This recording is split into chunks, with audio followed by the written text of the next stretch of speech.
বাংলাদেশের ভবিষ্যৎ যাবে উসমান আলীর পথে, বাংলাদেশের শান্তির পথ যাবে আমাদের ৭১-এর শহীদদের পথে, বাংলাদেশের ভবিষ্যৎ যাবে ২৪-এর গণ অভ্যুত্থানের শহীদদের পথে।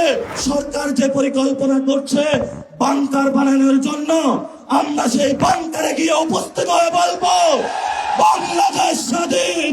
12ই ফেব্রুয়ারি বাংলাদেশে যেটা প্রতিষ্ঠিত হয়েছে সেটা গণতন্ত্রের বদলে বাংলাদেশে জিয়াতন্ত্র প্রতিষ্ঠা করা হয়েছে। মাননীয় প্রধানমন্ত্রী তার চিরচরিত অভ্যাস হাবুবেনের ভাই বোনেদেরকে নিয়ে এসেছে, কাউকে দিদিকে বসিয়েছে, কাউকে বাংলাদেশ ব্যাংকে বসিয়েছে, কাউকে বিচারালয়ে বসিয়েছে, কাউকে হলো পুলিশ প্রশাসনে বসিয়েছে, কাউকে হলো পার্লামেন্টে নিজে মুখ বন্ধ করে তাকে হলো তার গ্রিন কার্ড দিয়ে বলেছে তুমি যা ইচ্ছা বাংলাদেশের মানুষের সাথে গাদ্দারি করতে পারো, তোমাকে আমি গ্রিন কার্ড দিয়ে দিলাম।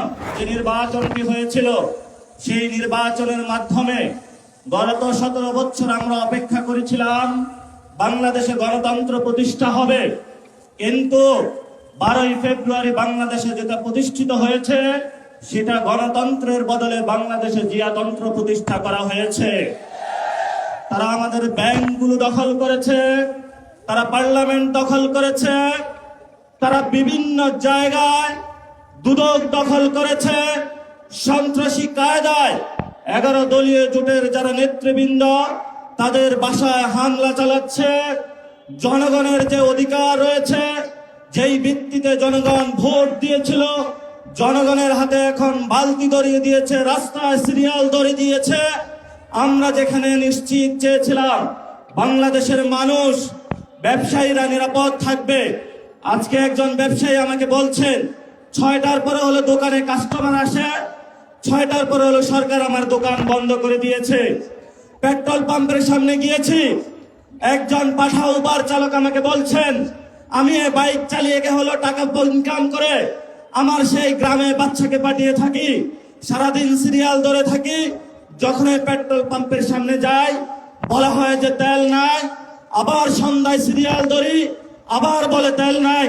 তাহলে আমি সংসারটা চালাবো কিভাবে?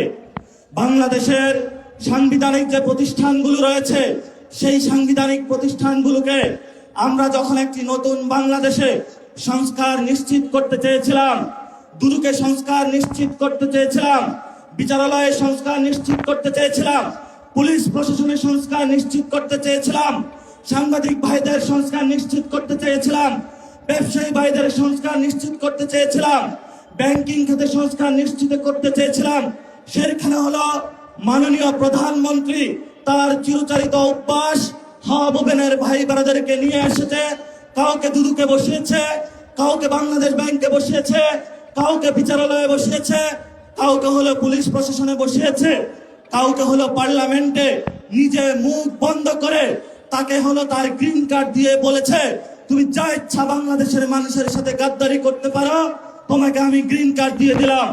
এই যদি হয় জিয়াউর রহমানের সন্তানের ভবিষ্যৎ, এই সন্তানের ভবিষ্যতের সাথে বাংলাদেশের ভবিষ্যৎ যাবে না, যাবে না, যাবে না। বাংলাদেশের ভবিষ্যৎ যাবে উসমান আলীর পথে, বাংলাদেশের শান্তির পথ যাবে আমাদের ৭১-এর শহীদদের পথে, বাংলাদেশের ভবিষ্যৎ যাবে ২৪-এর গণ অভ্যুত্থানের শহীদদের পথে। যদি এই পথে বাধা হয়ে দাঁড়ায় আমরা তাদেরকে প্রতিরোধ করতে প্রস্তুত আছি ইনশাআল্লাহ। আমরা সেই দিন শাহবাগে দাঁড়িয়েছিলাম, সরকারকে আলটিমেট দিয়েছিলাম আমরা কালকে কাউরান বাজার যাচ্ছি, এর পরের দিন ফার্মগেট যাচ্ছি, এর পরের দিন গণভবন যাচ্ছি। সরকার কর্ণপাত করে নাই, আজকে আমরা পল্টন মোড়ে দাঁড়িয়েছি। আপনাদের জানাশোনা থাকার কথা, ইলেকশনের পরে আমাদের 11 দলীয় জোটের প্রথম প্রোগ্রাম বাইতুল মোকাররমে হয়েছিল, আজকে আমরা আরেকটু এগিয়ে সেখানে প্রোগ্রাম করেছি। ইনশাআল্লাহ আমাদের এই মিছিল যদি সরকার সঠিক পথে না আসে, জনগণের গণভোটের রায় বাস্তবায়ন না করে, সংস্কার প্রক্রিয়া বাস্তবায়ন না করে, জনগণের অধিকার নিশ্চিত না করে, দ্রব্যমূল্যের দাম না কমায়, জ্বালানি সংকটের নিরসন না করে এবং বিচারালয় থেকে শুরু করে সকল যে জায়গায় সরকার গুন্ডা সন্ত্রাসী হাবুবেনের লোক বসিয়েছে গণতান্ত্রিক প্রক্রিয়ায় সরকারের সেই প্রতিষ্ঠানগুলোকে জনকাছের কাছে যদি ন্যস্ত না করা হয়, আমাদের এই মিছিল পরবর্তীতে কাকরাইল যাবে। এক এক করে সরকার যে পরিকল্পনা করছে বাংকার বানানোর জন্য, আমরা সেই বাংকারে গিয়ে উপস্থিত হয়ে বলবো বাংলাদেশ স্বাধীন। সেই স্বাধীনতার আওয়াজ দিয়ে আমাদের এই মিছিল চলবে, আজাদির সংগ্রাম চলবে।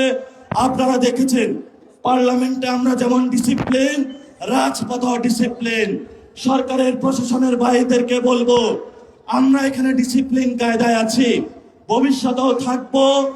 অতীতে যেই ধরনের জনহয়রানিমূলক প্রোগ্রামগুলোতে কোনো কর্মসূচি আপনারা বাস্তবায়ন করেছেন, সেইভাবে যদি কোনো কিছু করা হয় আপনাদের সাথেও আমাদের প্রতিহত হবে ইনশাআল্লাহ।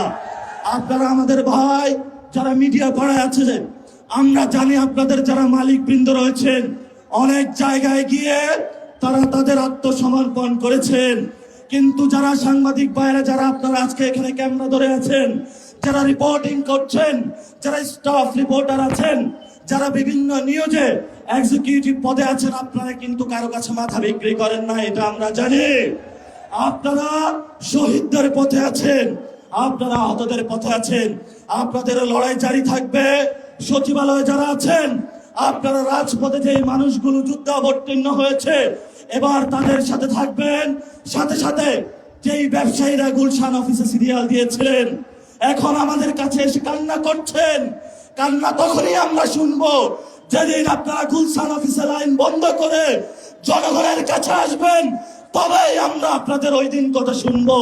তারেক রহমানের কাছে আপনারা বর্গা দিয়েছেন, সকল প্রোডাক্ট কিন্তু তারেক রহমান কিনতে পারবে না। যদি কনজিউমার বলেন, কনজিউমার কিন্তু আমরা। যদি ভবিষ্যৎ আপনাদের নিরাপত্তা নিশ্চিত করতে হয়, নিরাপত্তা নিশ্চিত কিন্তু আমরাই করব। ভবিষ্যৎ বাংলাদেশের যে আজাদির সংগ্রাম, মুক্তির সংগ্রাম, গণতন্ত্রের সংগ্রাম, জিয়াতন্ত্র থেকে মুক্তির যে সংগ্রাম, জিয়া ফ্যামিলিকে বাংলাদেশ থেকে, বাংলাদেশের মানুষকে জিয়া ফ্যামিলি থেকে উদ্ধারের জন্য যে সংগ্রাম, সেই সংগ্রামে সবাই ঐক্যবদ্ধ হবেন, রাজপথে থাকবেন, লড়াই চলবে দুর্বার গতিতে। আসছে ফাগুনে, বসন্ততে, আগামীর দিনগুলোতে দ্বিগুণ, তিনগুণ, চতুর্গুণ হয়ে ইনশাআল্লাহ আমরা